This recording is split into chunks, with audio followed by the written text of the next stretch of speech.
Good afternoon, everyone, and thank you for joining today's webinar, To A/B or Multivariate Test? That is the question. Before we begin, I'll be launching a couple of polling questions so that our guest speaker today, Trudi Miller, can get a better understanding of our audience.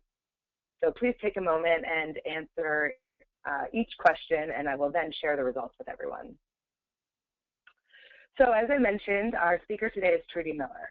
Trudi is a technical trainer for Maxymiser based out of our New York headquarters. She has trained hundreds of Maxymiser's clients and partners and looks forward to every opportunity to help people gain insight from well-designed and executed tests. Prior to working with Maxymiser, she taught information systems and technology to college students for over a decade, including courses on systems analysis and design, design patterns, programming, and web design. She holds a PhD in Management of Information Systems and Technology.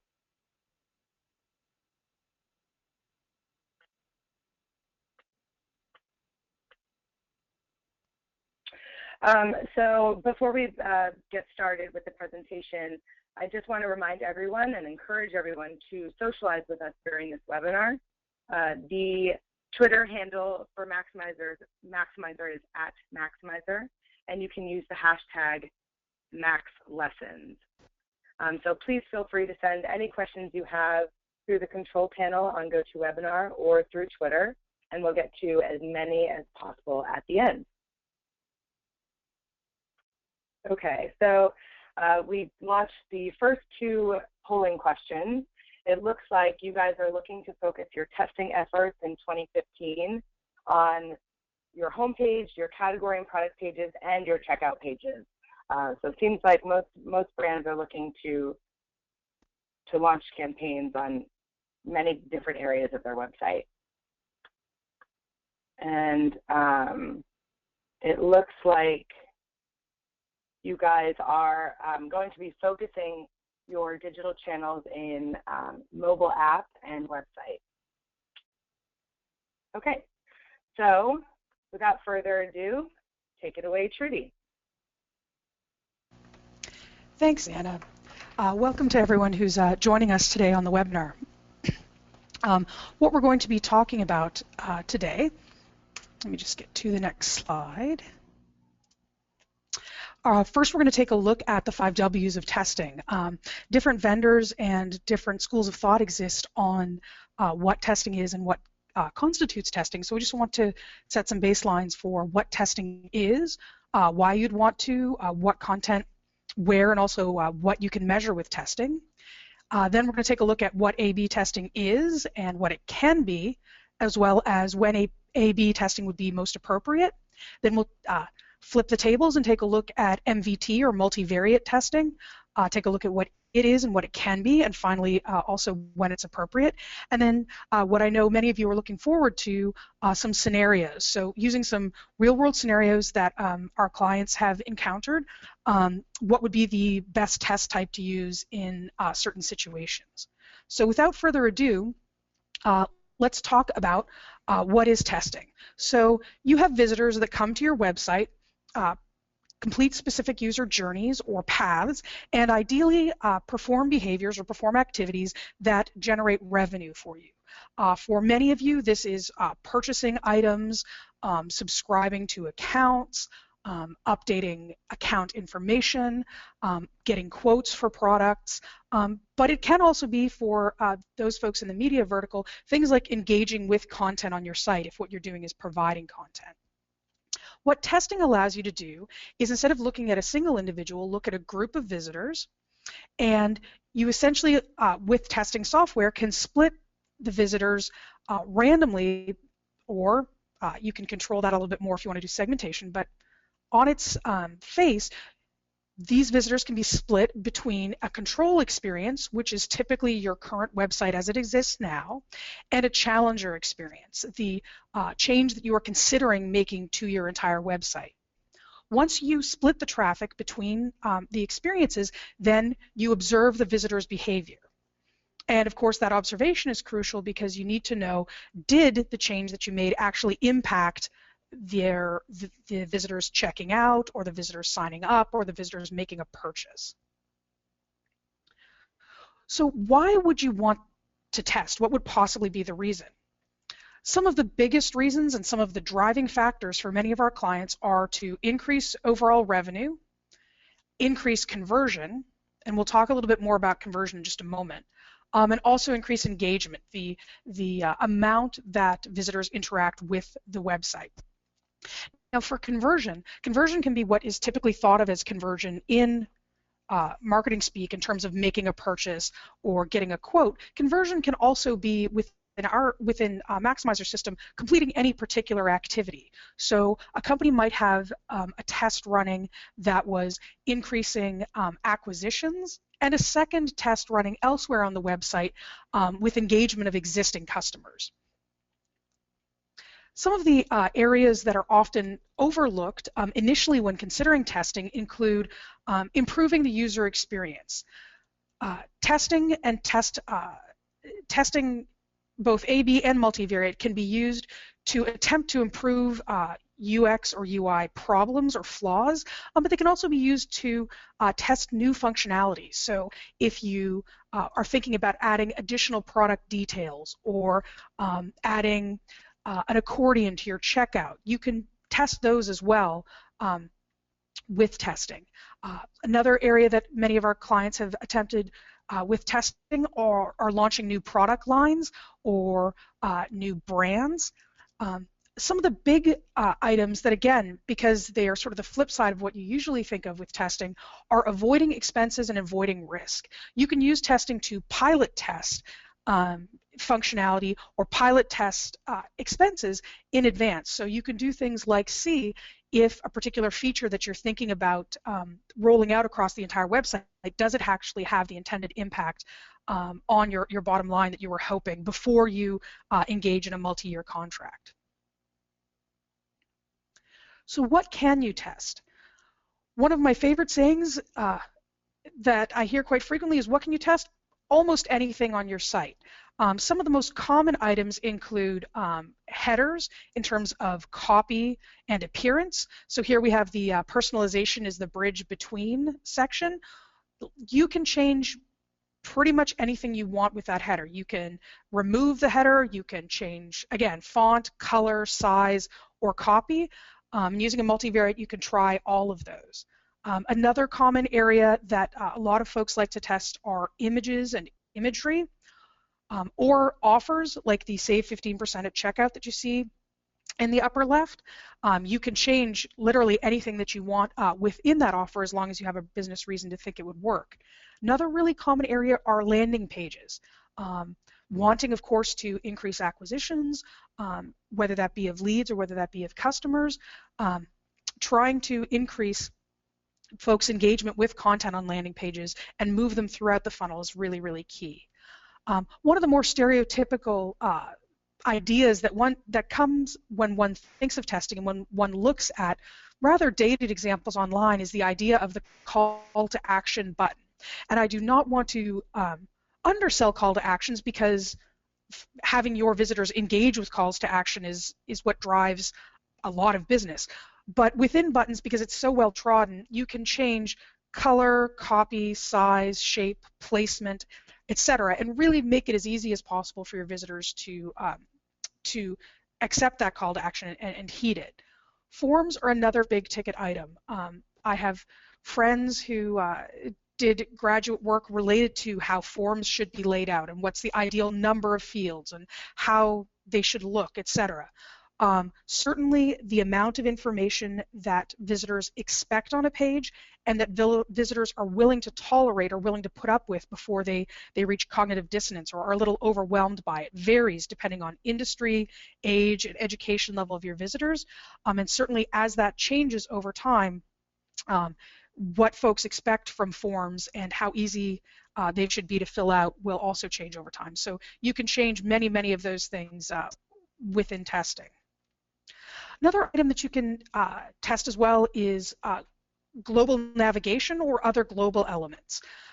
You may think of testing as changing a single page, such as the end of your checkout funnel or your home page, but you can actually extend tests across the site as well to common elements. And again, navigation bars being a good example, but headers, footers, search functionality, etc., are also great candidates for makeovers if you believe that you can streamline the user journey. One of the areas that prior to starting with Maxymiser in 2013 that I didn't even think testing could apply to, but it certainly does, is changing the overall user journey in terms of the funnel itself. Now, I don't want to give you all the impression that with Maxymiser or other testing software that you can just willy-nilly cut parts out of your funnel. Obviously, there's a lot involved both with compliance with your organizations as well as just what customers expect from your site. However, with some of the clients that we've worked with, Maxymiser has helped some make great strides in terms of determining how many steps are appropriate within a given industry or within a given what we refer to as verticals. Also, again, doing things like taking a look at the amount of information that is required in each step and reconstituting forms so that you might need the information that's in the form in the upper right here across the entire funnel, spreading it out across each step so that only a certain amount is required at login and then a little bit more is required at checkout. Again, reducing the cognitive burden on visitors. So definitely when you think about testing, don't just think about making small cosmetic changes to a single location. You really can make larger, broader strategic changes and evaluate whether or not they would be effective with our software.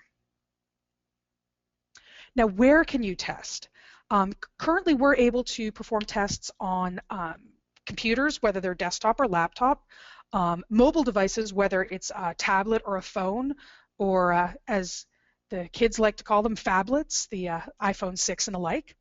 And you can run tests across both. So if you had a particular marketing offer that you wanted to have be consistent across desktop, tablet, and phone so that visitors using each of those saw, let's say, a particular shipping threshold offer, you absolutely could do that all within a single test or campaign. We relatively recently, not too recently, but we have added the ability to do testing within mobile apps, and that can be on the iOS operating system, so iPad, iPhone, and also on Android. And as I always like to say about Android, I really don't think within 3 or 4 years there will be a single type of device that doesn't have Android somewhere on it. Obviously, Android has tablets and phones, but more and more devices are coming out with the Android system on it. So again, being able to test all of these and then learning to read the reports for any one of these, it'll be similar reports across all three. So it allows you to maintain your knowledge across those. So what behavior can you capture? Some of the key ones, of course, are clicking calls to action or clicking on an advertisement or banner. We can also record, or you can also record the viewing of an order confirmation when a person places an order, a confirmation page loads. We can record that. We can also scrape information off that page, so things like revenue, quantity of products ordered, tax amount, shipping and handling, etc. Also creation of a customer account or completion of a quote in the finance funnel. Some of the less commonly thought of items, but that are very, very useful, include when search results are displayed. So if you want to know, does putting an ad on your homepage that features a photo of children increase folks searching for rental cars with children, you absolutely can scrape that information off of the search page. Opening an accordion drawer for those of you that have accordion checkouts or accordion-based help. The viewing of product details, so you may want to test whether or not an expensive new way to display your product in a 360-degree view where they can rotate it is worthwhile. So we could record whether or not your visitors engage with that product view. And a couple of other ones, again, these kinds of fancy behaviors I didn't realize before I started with Maxymiser could be recorded. You can record just whether or not someone adds an upsell to your cart, or whether or not someone's checking out with a particular product in their cart. So if you have an advertisement again on, let's say, the beginning of the landing page for a, let's say, women's shoes, you could then record when the person goes to check out did they actually check out with anything that in their cart that falls into the women's shoe category. Our product team and also our developers like to say that really if it's a behavior that can be recorded with JavaScript, odds are we can gain insight from it via some of our behaviors. So if there's anything in particular that you're interested in, please let us know and we'll be happy to talk to you about it. But these are just some of the more common ones that we see quite frequently. All right, getting into specifically what is A/B testing. What you do is, again, for each visitor that comes to your site, they have a random chance of being assigned to an A/B, a control experience, and one challenger, with typically the control being referred to as A. And again, typically that's your default experience, what's already on your site. And then you create one or more challengers where you take a look at, once you've made the changes to your site, you have those set up as challengers. Now you can, with our system, set up to N experiences, where N is really the upper limit that you want. One of the keys, of course, is that you need to make sure that your test is going to end sometime in your lifetime, or as I like to say, before you retire. So as a result, although you could add 70 experiences, you have to take into account sample size and how long will it take the test to conclude if you have that many experiences. Then, of course, after the visitor is assigned to one of these experiences and you provide them the content, we're then going to observe their behavior. So do they check out? Do they get a quote? Do they view product information? Do they add an item to their cart? And from that, we can then compare the relative performance of each of the experiences and using statistics determine if one is better than the other. So why would you use A/B testing? I think of it as an atomic change to your visitor experience. And when I say atomic, I don't mean that we're blowing up the visitor experience, although if you make that radical a change and your revenue increases, then that would be great. What I mean by atomic is your hypothesis, what you're going to be able to determine from the test is if visitors have the alternate experience. So for example, experience B, more will perform the desired behavior. So if visitors are shown B, more will check out. If visitors are shown a redesigned homepage, more will move into the product display. Or if I display a 360-degree view of my product, more will add items to their cart. Some of the common uses of A/B testing include if you're doing a major site or a major page redesign. So if you're considering, for example, changing your website design from its current design to a more flat Apple-style design, you might make all of the changes, and then basically what you're trying to determine is, should you make all of those changes? You're not interested in incremental or piecemeal. You want to know, should you make such a drastic change? The second area where we've seen and heard from our customers and partners about where A/B testing is useful is if there's a large expense in generating different experiences. Now let me be clear, if you can make different experiences or set up different experiences using HTML, CSS, or JavaScript, and you have the developer resources or use our developer resources to do this, it's not that much of a problem. But for some of our clients, what they want to use are somewhat dramatically different images. So for example, the difference between the Shop for Boys image here, the Save 25% image here, and then the purely HTML and CSS categories as 3 separate A, B, C options, because someone has to be paid to Photoshop the Shop for Boys and Photoshop the Shop Now Save 25%, and then set up the HTML for categories on the right. Setting up an infinite number of these is going to be somewhat is going to have a cost associated with it. So it's not the same as rotating between, let's say, 12 colors, which is an easy and cheap fix. So as a result, this is the limiting factor for some clients. And then finally, a soft product or feature launch. You want to, you've already determined what a feature is, how it's going to look, and how it's going to function. You want to determine how that's going to affect your client or customer base so you can roll it out to a limited amount of traffic. Let's move on to MVT, or multivariate testing. Now, multivariate testing is when you make more than one change to your visitor's experience. And you'll notice I didn't use the word atomic here, and that's because, as you'll see in a moment, with the reporting we do, you're able to break out how each of these changes impact visitor behavior. So not only can you determine how each change impacts visitors, but you can also see what the best or ideal overall combination of changes or experience is for your visitors. So let's say that we have a landing page here where we have text on the left and a red call to action and then a green image. So this is the default extant landing page. We might have two hypotheses. The hypothesis saying if we switch the layout or flip it, more visitors will click the red button. And we're going to assume that the red button moves to the next step in the landing page funnel. You might also have a second hypothesis, which is if you change the image from the green one to an alternate one, more visitors will click the red button.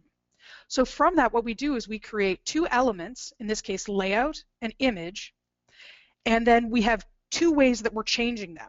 We're going to flip the layout or move it to a switched orientation. We're also going to change the image. This would lead us to 4 combinations, or what Maxymiser refers to as experiences. So we would have the default in the upper left, then we would have an experience where we just switch the layout. The image stays the same. In the bottom left, we would have the layout stays the same and the orientation, but we're changing the image to white. And then finally, we have an experience where we have both challengers. We've switched the layout and we've switched the image. Now, within our system, you absolutely, if you don't want, for example, both challengers to be present, you can shut that experience off. In this example, there really isn't a business reason to shut it off, so we would run all 4. So some of the benefits, and to me there are huge benefits to multivariate testing in that we're able to have 2 hypotheses and we can determine whether the layout has an impact, whether the image change has an impact, and what the best combination is. Should we run both together?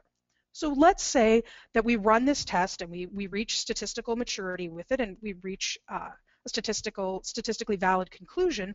We might find overall the best layout is to leave the layout as is. Don't flip it. We might also find that we should switch the image, that controlling for the layout differences, the best image is the one represented here in white. It is possible that there could be an interaction effect, which is for some reason, despite what we know about the cumulatively about the layout and about the image, the best performing combination actually happens to be this item in the bottom right. So we actually should combine together both changes, the layout and the image. And again, both you and your analysts can make the best decision, but this is a piece of information that we could have lost had we simply run wave testing or back-to-back ABs. Some of the other benefits of multivariate tests, and one of my favorites, is that when a visitor comes through your site, I like to think of them as receiving a ticket, like in a lineup for a delicatessen. So they receive a number, and that number represents the test that they're participating in. This is the way I think of it. When you do a multivariate test, you're essentially giving them 2 tickets in that you're able to evaluate 2 different things. So in this multivariate example above, we are giving each visitor, or having them participate in and evaluating them on which layout they prefer and which image they prefer. And actually we're also evaluating which combination they prefer as a cumulative build-up. And to me that's a huge benefit, because if we were doing testing, sequential testing, then each visitor would only be participating in a single test or a single campaign. The second item, the third benefit that I want to address was addressed very, very well in a recent blog post on Maxymiser's blog by my colleague Demetrius. You can use multivariate testing in order to run concurrent A/B tests. And so if you have 2 parts of your site that you want to test at the same time, let's say you want to test something on the product page and something on the next to last page in your funnel, your checkout page, and again, Demetrius does a very good job of outlining this, and this could be a whole webinar on its own. But one of the things you could do is put those together in a multivariate test to most effectively, with decent amount of accuracy and at the same time a decent amount of speed, determine what the best and ultimate content is that you should put on your site. So if you have traffic and are interested in running multiple tests concurrently at the same time, I strongly encourage you to check out that blog, and the link will be provided towards the end of this deck on how you can get to our blog. So let's take a look at scenario number 1, which is actually a change that Maxymiser itself went through recently. I had to grab the image on the left out of the Wayback Machine on the Internet Archive. We did a switch from our previous website on the left to our new website here on the right. When you're going to make what I call an all or nothing design change, which is we were moving from the old site to the new site, you may, of course, always have a question, which is how will the new design impact visitor behavior, in our case, acquisitions, and also downloads of various pieces of content. One of the benefits of using a test is you can pilot test your design with a limited amount of traffic.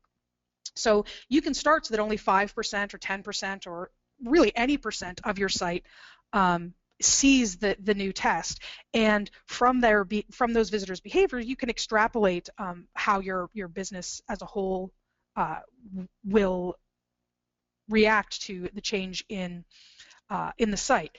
But when you're doing this all or nothing, where there are so many changes between the original site and the end site, and we're not going to implement some of them and not all. We're really interested in how do folks react to this entire new site. What you would definitely want to use for that is an A/B test, where you test the old against the new. Now, I certainly wouldn't stop after running an A/B test. I would continue to refine my new site, but because I'm not going to take some pieces from the old and put them in the new, I think this is a good candidate for A/B. Now for scenario number 2, this is something that comes up quite frequently as well, functionality testing. So let's say that you have a Get Help widget. Very, very popular right now, the Get Help widgets, the chat widgets, the Talk to Someone Now widgets. One of the business questions you might have is your help widget worth the third-party license fees? How much are visitors interacting with it? Can we get visitors to interact with it more? Or how many folks are engaging with the Get Help widget and then purchasing? And what do those purchases look like? So one of the considerations for a Get Help widget is typically they're featured almost across the entire site. So that's good in that it has quite a bit of visibility. But one of the huge considerations, of course, for this is in order to predict future behavior of your visitors, you need to take a look at visitors who do the behavior that you want. To clarify, you can have 100,000 unique visitors see the Get Help tab, but if only 10 of them click on the tab, it's those 10 that are going to limit how long the test takes to actually conclude. So it's very important when you're considering how long a test will take to run, not just looking at how many page views you have, but also how many people actually do the particular behavior that you're interested in. So for example, if we're interested in folks who engage with the Get Help tab and then make a purchase, our predictions about how long it's going to take to conclude, and also how many different changes we could make in a multivariate, really are determined by how many people will actually perform that behavior. If you have control or agency over how the tab looks, so perhaps you're considering different styles, different locations, perhaps it could be on the side or on the bottom of the site or on the top, what color you could use in the tab, how large it is, what the wording or the copy should be on the tab, then you may want to run a very different test than if it's just you're told we're going to run a Get Help widget and it looks exactly like this. So in this case, I really have to say that it depends on what question you're trying to answer, which type of test you use. If your question is just, should we have this help widget, and you have a fixed way that the help widget looks, great, that's an A/B test. But if your question is, what should the tab look like? Where should it be? What color, what size, and what should the wording be? That's a real good candidate for a multivariate. And you could also run these back to back, where you ran a first initial A/B to determine whether or not you should have a help widget, and then run a multivariate if the tab is worthwhile to refine how it looks. And again, this gets back to the strategy of not just thinking of tests in isolation, but thinking about, okay, based on the outcome of this test, what can I do next? What is my next step? How can I gain insight and gain forward motion for my site based on this input?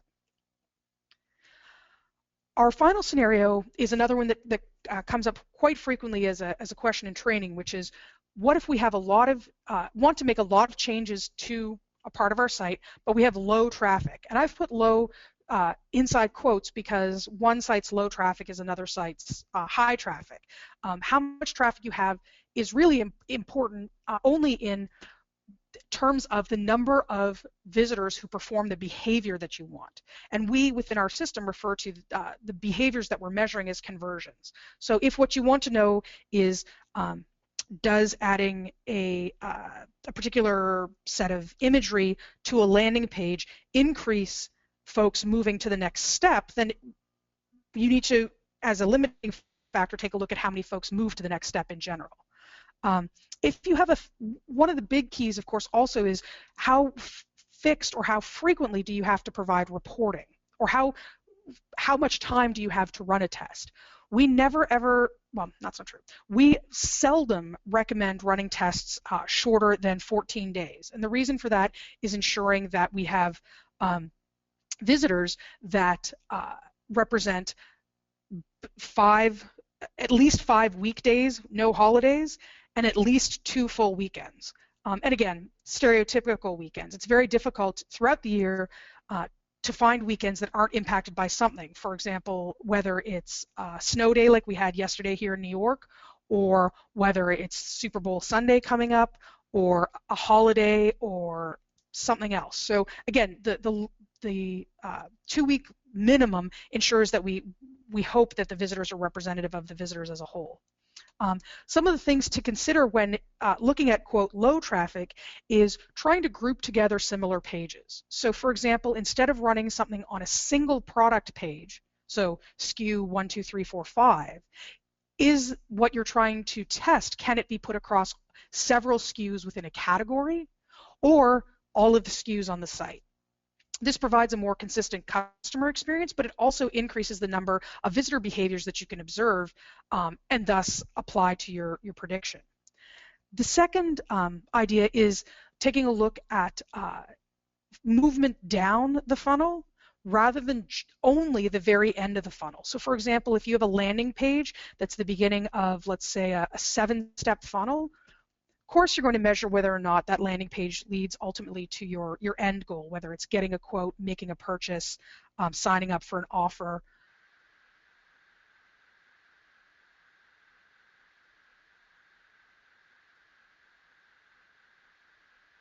Assessing whether or not the person, the visitor, moves from that landing page to the next step.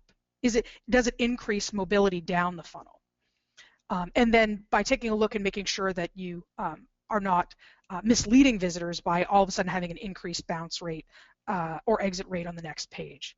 Finally, seasonality of traffic. How severe is your seasonality? We have certain clients and there are certain industries just in general that have very, very strong seasonal effects, whether it's towards the end of the year, towards the end of the fiscal year, whether the summer or federal budgeting makes a big difference.